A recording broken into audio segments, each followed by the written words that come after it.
Welcome to the Atheist in Recovery podcast, where we talk about finding hope in recovery. And now your host, Dr. Adina Silvestri. Hello, Atheists in Recovery, and welcome to episode 88 of the Atheists in Recovery podcast. And today I'm excited to bring our guest, Luke Worsfold, on. And I think you're going to like this episode. Luke has a very touching personal story. He grew up with a drug-addicted mother who died when he was 10, and that experience of her death really caused a lot of trauma and deep wounds in his life. And eventually, Luke decided to cope with drugs. And when he finally did realize that he had a problem, he said that he decided that his mom's life would be an example to him, and her death would be a lesson. And so I do hope you enjoy this show. We talk a lot about his coping mechanisms, his habits. Therapy plays a big part in his recovery journey, along with mentors. Okay, let's talk a little bit more about Luke. After losing his mom, Lisa, to drugs at the age of 10, Luke has gone from an emotionally dead drug addict to a fulfilled recovery counselor. He now runs Lisa Inside Addiction that provides online recovery programs to hold the light down the tunnel of darkness, helping people stuck at the level of consciousness of addiction to become the best versions of themselves, ensuring fewer people lose their lives to drugs and alcohol like his mom did. All right, guys, on to the show. Luke Worsfold, welcome to the show. Thank you very much for having me. It's amazing to be here. So I just want to start our conversation by just talking a little bit or getting a sense a little bit about, your deepest roots from childhood. Yeah, sure. So my deepest roots from childhood, I guess it comes from my mum. My mum was an alcoholic and a drug addict. And as I grew up, my kind of deep roots from childhood were being surrounded by that. And at the age of 10, she passed away. But before then, in my early formative years, it would have been a lot of chaos. I don't have loads of memories from those years, but lots of chaos, lots of drinking, not understanding why mum wasn't there, not being able to go around mum's house because mum and dad weren't together, and not understanding why I couldn't go around mum's house in a sense. I just wanted to see her, but I wasn't allowed. And my brothers, I've got two older brothers, they were allowed, so it's kind of like they're allowed around mum's house, I wasn't. So yeah, a lot of that was going on. And then there was the sense of, in terms of my brothers, we were all three boys, and there would be a lot of times where we'd have fights. And it wasn't necessarily spoken, it was kind of like unspoken due to kind of like masculinity and stuff like that, looking back. But a sense of, it's not okay to show emotions. If I show emotions or cry, then I would get beaten up or get called names.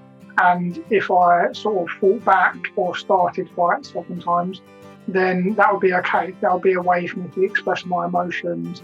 Anger was okay, throwing toys at their head was okay, punching them, fighting them, that was all okay.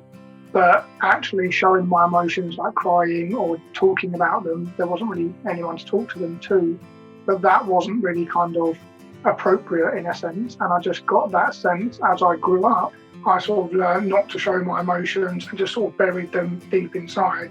So they were sort of the roots of where things came from. And then as time went on and I went into school, drugs and alcohol were sort of introduced, smoking cigarettes and, smoking joints, that kind of stuff. And then as I got a bit older, it was doing lines of coke, and things sort of escalated from there as I sort of left school. But they're kind of my roots in a sense. Yeah. So it sounds like your roots were this sort of masculinity code of, I don't show emotions, they're not okay. And you probably learned early on that when you did show emotions that there would be like this negative consequence or whatever the case may be. It probably, maybe you could talk a little bit about that. Yeah. So I think that really, made me shut down a lot of my emotions. Like you say, there was a negative consequence. It's almost like when you put your hand on a fire, you get conditioned not to put your hand on the fire. But it's almost like, well, if you put meat on the fire and then get someone punches you in the face, it's like that's a negative consequence, but it's still a healthy response. You need to cook your food. So it was almost create that like miswiring. It's like, okay, showing my emotions is a healthy response. I'm a young kid. I've just lost my mum. I'm going through a lot of emotions. I didn't know how to handle them. I wasn't taught about it in school, unfortunately. And that was like the normal response was to show them. But then every time I would get beaten up. This isn't like severe beatings in a sense. I'm not saying I was abused or anything, but it's just like boys will be boys having fights, punching each other, calling each other names. And that was just the common response. So there's like that miswiring of information. When I showed an emotion, I would get hurt. And that just conditioned my brain, okay, don't show emotions then, because it's that kind of coping mechanism that develop from an early age and they become maladaptive. But at the time, it was completely appropriate for those surroundings. And then when drugs and alcohol came along, it was like, oh, so this is how you soothe your emotions using this. This works better than punching everyone. So it just made a bit more sense. Right. Yeah. You don't really want to be punching people on the street. That could be pretty bad for you. Yeah. Yeah, I love what you just said about, those coping mechanisms were appropriate. They were protective. I mean, they kept you safe in a sense. So I'm wondering if you could sort of take us now through your recovery journey just to get us a sense of how you came to find out that, maybe I have a problem here and, what did you do next? Yeah. So I remember the time, it was very familiar, that specific time. But I remember sitting on a park bench around the corner from my house. I just had a business that had failed and I had to move out of my flat overlooking the sea into a house share with other people. And I used to go around the corner to sort of smoke and use drugs and sit on this park bench. And I remember calling all the numbers in my phone book, trying to get someone to lend me money or to give me drugs or help me out. But I had used all of those resources and all of those people up and emotionally manipulated them the best I could. And there was one last person in my phone book who I didn't want to call, who was one of my friends at the time. And when I called him up, he said, "Luke, you're a crackhead," when I asked him for the money. And although I'd never smoked crack, it just pierced that denial, that veil of denial. And I was like, I'm just like my mum. I never thought I was. I never thought I'd be an alcoholic. I never thought I'd be an addict. But then when I turned around and looked and he said that comment to me, I was like, wow, I've just become exactly like her. And I realised sitting on that bench that I was kind of heading towards death just like her. And I sort of discovered in time that her life wasn't an example, her death was the lesson. And I realised I don't want to do this. And at that time, I didn't know what being authentic meant, but I read a lot of and watched a lot of videos on YouTube about authenticity and stuff like that. So I knew I wanted to become authentic and I knew that counseling was a thing because I'd listened to a podcast. So I just was like, okay, I'm just going to become authentic and I'm just going to Google counselor. And I just booked the closest one, whatever came up on Google. And that's basically the story. So I went to counseling. I went to a few counseling sessions over and over and started to untangle the mess of my emotions. But I remember walking into that first therapy session feeling like I would die from bringing back up all that pain. I didn't know what would happen. I buried it so deep. Again, it was like, if Luke shows emotions, or I should own it, if I show emotions, then I will get beaten up and hurt and pain will be inflicted. So I didn't necessarily think my therapist was going to jump and beat me up, but I just thought it's going to be dangerous to show these emotions. What's going to happen? There was just that unknown going into that part of the experience and not knowing what was going to happen. And that's kind of where my recovery journey started, was from those first few counseling sessions. Yeah, I love that. And I actually want to pull a quote from your website that I found quite striking. You say, but walking, and this is from the website, Lisa Inside Addiction, and we're gonna link to it in the show notes as well. But walking into my first therapy session, I really believed I could die from bringing back up the pain I carried. I had suppressed so much of my emotions. I did not know what I would find, and that scared the hell out of me. I quickly had to develop the courage needed to embrace the uncertainty and anxiety of this journey of self-discovery. Yeah, and that was really difficult. I remember just not knowing what would happen and that uncertainty of that emotional experience just scared me. And it did take courage to go back and to keep going back. And it's really hard to be in that emotional space and to open up your emotions and to sit with them, especially when I had sort of suppressed them, especially with drugs and alcohol for so long. I didn't even know what emotions were. And being able to just sit with them for 60 minutes was hard. Being able to talk about everything was hard. And not knowing how it was going to all work out, or if there was a route, or if any of these problems could be solved. Didn't know what was going to happen. I guess I just had faith in a sense that it would work out, or a belief that I didn't want to die like my mum. So anything is better than that. Seems like what people are yapping on about, this thing called counselling. Let's give it a go. Yes. People do yap about counseling. But I guess I want to maybe get a little bit into the weeds here, because I feel like I hear this often and I talk about this in the podcast so often, but I think it's that vulnerability piece that's so hard for the women, maybe not so much, and I'm going to get into the gender wars here, but for the guys, definitely, because of what you just said, you don't show emotion and you learn that from an early age. And so, how are you able to sort of walk into this therapist office and have the courage really to talk about the pain without feeling like you were going to just die from the sheer heaviness of it all, Well, I guess I felt like I was going to die anyway. I was drinking and using drugs so heavily, I was going to die. I was going to die a drug addict just like her. There was no two ways about that. If I kept doing what I was doing day in, day out, I wouldn't be around for long, and I would just have died like that. It would just have been obvious. And knowing that that's exactly what mum did was just like such a stark realization that was going to happen. I'd seen it happen. I've experienced the pain. I, watched it happen, and I didn't want to go through that in a sense. So it was like, yeah, my emotions scared me, but it was kind of like the balance of the devil you know or the devil you don't, in a sense. But it was almost like, I'm going to choose the devil I don't, because the devil I know is just not what I want to experience. So I walked into that therapy room facing those emotions because I didn't have an option. It was like a gun to my head situation, in a sense. It was just, and that was the realization. So I just sort of trusted in that experience. And I think I've been grateful that along my journey, I've been able to not necessarily understand or have a frame of reference for success or different milestones, but by looking at mentors and people who are 10 years ahead of me, being able to really believe that that's possible, I guess, even if it's not my frame of reference, it's a frame of reference, to be able to understand, oh, it is possible, this can happen.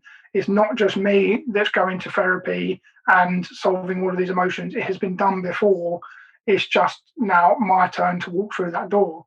And I think that was another thing. By watching all these mentors and stuff online, I knew it was possible. My people I trusted and who I got loads of wisdom from, they had told me that therapy works and that this thing was good. So even if I didn't understand and I was scared to hell, I knew that it worked and I knew that it was possible, and I didn't really have much choice. Yeah, I mean, that's a great way to put it. You were going to, at the rate that you were going, you were going to die anyway. And so why not give this therapy thing a chance?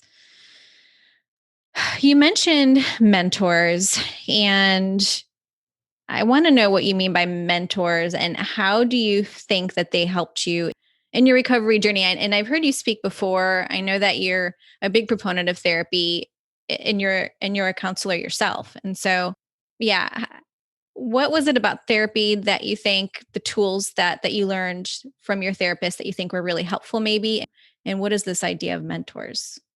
Yeah, so I think the biggest frame of reference that I got was that sense of emotions are okay, and just the sense of that men have emotions, and seeing people who were kind of working on themselves in personal development. One person that's been a long-term mentor of mine, who I had on my podcast actually, is Peter Sage.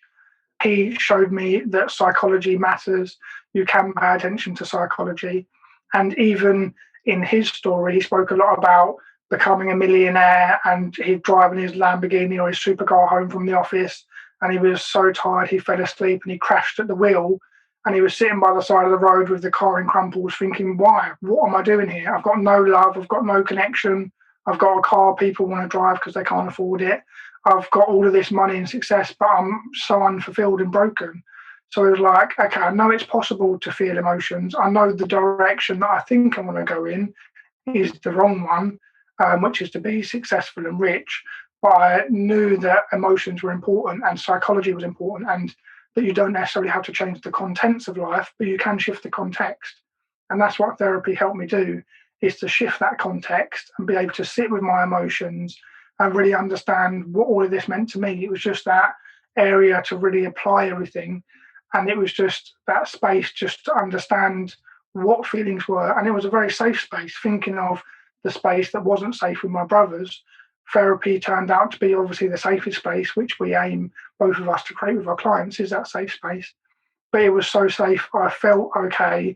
I didn't get beaten up when I shared my emotions. Of course, the therapist is amazing and still is amazing. She's a therapist now and she's my therapist now. But still going through that process and having that safe space was good, and being able to feel those emotions were some of the lessons, and how that sense of mentors ties into it was that frame of reference. Yeah. Yeah. And I love that you talk about therapy as being a safe space. I feel like, and let me know your thoughts on this, but I feel like you could be the best therapist in the world. You could have like magic skills. And, if you don't trust the therapist, even just a little bit, it's not going to work. Yeah. Yeah. And it does come back to that kind of Carl Rogers quote that I heard, and I'm paraphrasing, but when I was studying, was that sense of don't do counselling, be counselling in a sense, and it's about being and not doing. And I've always taken that idea to heart of, who am I? I am important in this relationship. Am I trusting and trustworthy? Can I be present in this relationship and show up and keep doing the work on myself and all that stuff? So I think that's a really important piece of the puzzle, is, like I say, the relationship, building trust, being able to trust someone and allow them to trust you, and in a sense to trust ourselves, that we can handle those emotions and handle that safe space and handle what the client brings, because that's also important. And I think that's why, for me personally, doing the work on myself is important, because I've been to those places that are scary where I wanted to spontaneously combust. So I understand what it's like, or I have a frame of reference for what the client is going through. I'm not them, I don't have their life experience, but that definitely helps in the therapeutic relationship. Yeah, I love that. Luke, how did you find your mentor? How did I find it? So I watched a podcast called London Real, and I just came across a random episode on there of Peter Sage. And again, there's obviously the debate between physical mentors, sort of virtual mentors, if that's called it a thing. But I guess I've met Peter Sage a few times actually, but I wouldn't say we're best friends. I've never kind of spent long periods of time in his company, although I've been to seminars and stuff. But even just digitally, looking for different people, I've had loads more since then. But I do a lot of stuff on YouTube. When I find someone, I listen to a lot of their content. I take a lot of stuff on board. I don't recommend choosing too many. It can get overwhelming. And with the internet, a lot of things can be overwhelming because we've got so many people to choose from. But I would look at people's story. I'd look at what they've been through. Are they really telling the truth? I'd do your due diligence. I'd think about what they're working on. Are they still working on themselves? Are they still conscious and paying attention? Have they achieved what you want to achieve? And not like some of the people you see where it's like, oh, I've got a 7-figure business, come and build a 7-figure business and click on this link right here. I'm talking more about like the emotional, reading their story. What is the value of their emotional bank account? So we have the physical bank account and their emotional bank account. Do some due diligence around their emotional bank account. Read what they're writing. Does it make sense? Cross-reference it. Do you believe it? And I think that's one of the ways I've kind of tested mentors, is I take an idea, like that contents thing, which I learned from Peter Sage, I believe, and I apply it to my life. Does this idea make sense? The idea that I'm not shifting the contents of what's happening, but I'm shifting the context and how I'm looking at the situation. Yeah, that makes sense. I've applied that in my life. That's good. That's valuable information. If he said, oh, pigs fly, I'm like, I don't believe that. So that's something to kind of filter information through, is applying it to ourselves. Yeah. So a lot of the people that listen to this podcast are individuals that perhaps don't subscribe. They're in recovery and they perhaps don't subscribe to the traditional mode of AA. And so this concept of mentors is intriguing. It's sort of like maybe a way for them to tell their story, maybe not with a therapist, or maybe as a therapist, in addition to therapy, with somebody that just is empathetic, that would allow them to be vulnerable. And of course, you'd have to vet this mentor, like you had said. But yeah, I love the idea of mentors.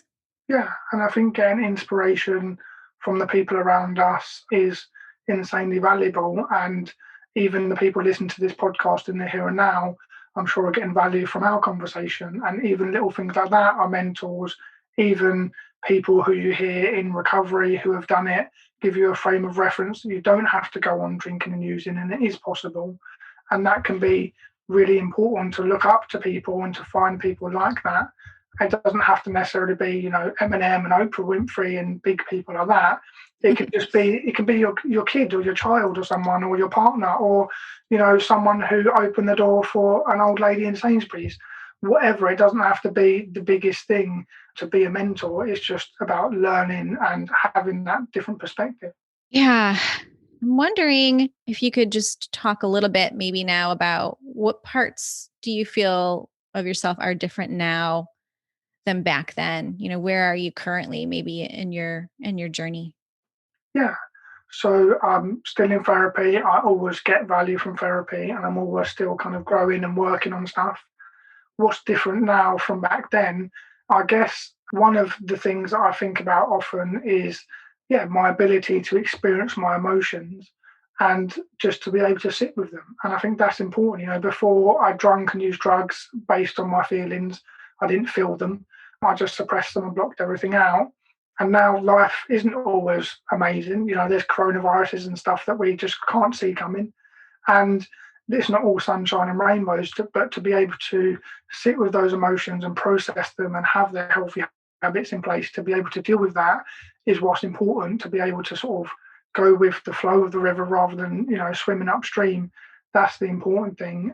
And just developing that confidence in myself, I guess, based on all the time I've spent in recovery, confident that I can handle emotionally challenging situations and times when things are hard, and I don't have to drink and use drugs. And I think in my early days of recovery, having some challenging situations and not using drugs was like, wow, I can actually do it. This sucks, and I wouldn't go through this again, but I went through this and I didn't drink and use drugs.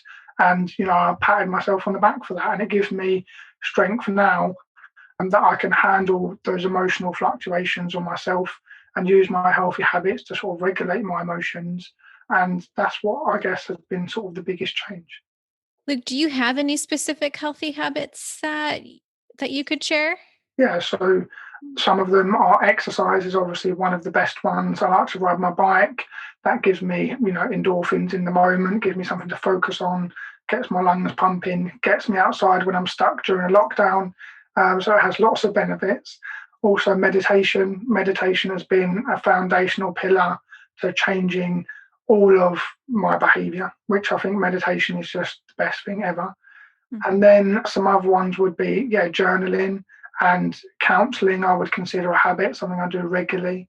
And then just focusing my attention, choosing what lens I see life on, what context I'm putting on the contents of the things in my life. What context I'm putting on the contents of the things in my life. I love that. So, Luke, as we kind of wrap up here, if you could write a phrase on a billboard for all to see, this could be a word, this could be a sentence, what would it say? The strongest trees grow in the strongest winds. The strongest trees grow in the strongest winds. I love that. That's awesome. Thank you. Luke, how can people best find you? So they can just go to insideaddiction.co.uk, where we have all the information and stuff there. If they want to download my free ebook, which covers those habits I explained and a few more, they can go to insideaddiction.co.uk/foundation, and they can just download for free 7 healthy habits I use and that I recommend clients use. So they'll be the best places to go and find out about me. feel free to send me an email if you've got any questions. I'm easily accessible. If you just want to pick my brain, jump on a call, just let me know. I'm here to help in any way that I can. That's great.